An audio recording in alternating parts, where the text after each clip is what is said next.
wholeness. This might not make sense to a lot of people, but I just want to offer a word of encouragement to people understand that this ain't a race. From my perspective and experience, everyone is their own individual creator of their experience, in compilation with everybody else that you allow into your energy field, directly and indirectly. But at the end of the day, you are responsible for your energetic awareness. How much of this you allow to become your accepted reality versus how much of this you allow yourself to recognize as truly an illusion. So as you are going down your roads and your journeys and you start hitting these different doors of awarenesses and awakenings, you have to understand that most of them are only in response to what your primary catalyst was. Somebody who had a lot of hardship in religious-based formats, when they come into awakening stages, that energy is going to be used to combat the damages they received from the aforementioned religion. Somebody who had a lot of sexual issues, when they come into awarenesses, awakening stages, they're going to use that energy to combat the sexual issues. You understand what I'm saying? So while you are learning to counter your traumas by using this newfound energy of awakening to dispel them or destroy them, it still does not constitute it being who you authentically are. It is just trying to find a counterpart or counterpoint to what you've been through. That may sound like rambling to you. So I guess I just need to say that you need to understand that when you're going through all these awakening stages, as long as you have a end game of something that did not show you enough or something that showed you too much as what you are now focusing on as your ideology, that may not be the authentic you that you're going to face as you start to run out of energy or start to realize that there is no energy left in those systems and in those thought forms.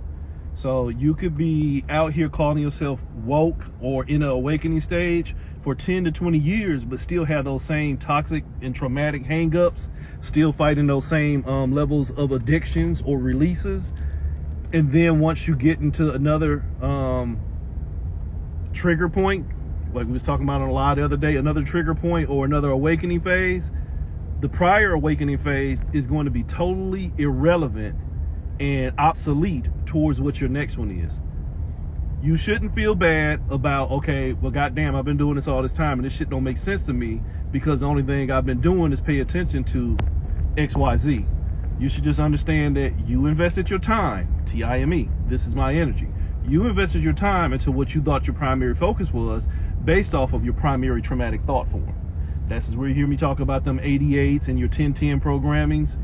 The deepest rooted fear, need, or state of lack will be the primary force for your journey.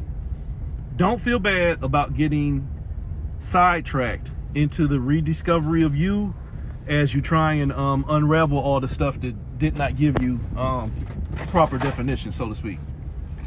Just as long as you are coming into higher states of realization within yourself, losing, and this is the key for me personally, the key is losing definition with everything around you that was used to define you. Define you as in give you a sense of identity, and define you as in to make you appear less than whole. D, less than, fine, I'm whole. When things define you, they seem to take you and give you again, another dirty word, another state of definition.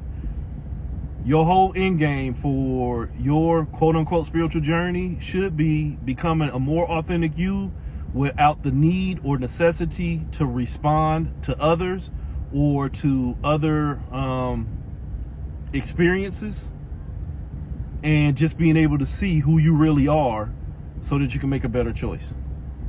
I guess the end thing I need to say is if you're not in a position to where you're allowed to choose you, but you have all these fantastic struggles that you got to keep going through, you still got more work to do.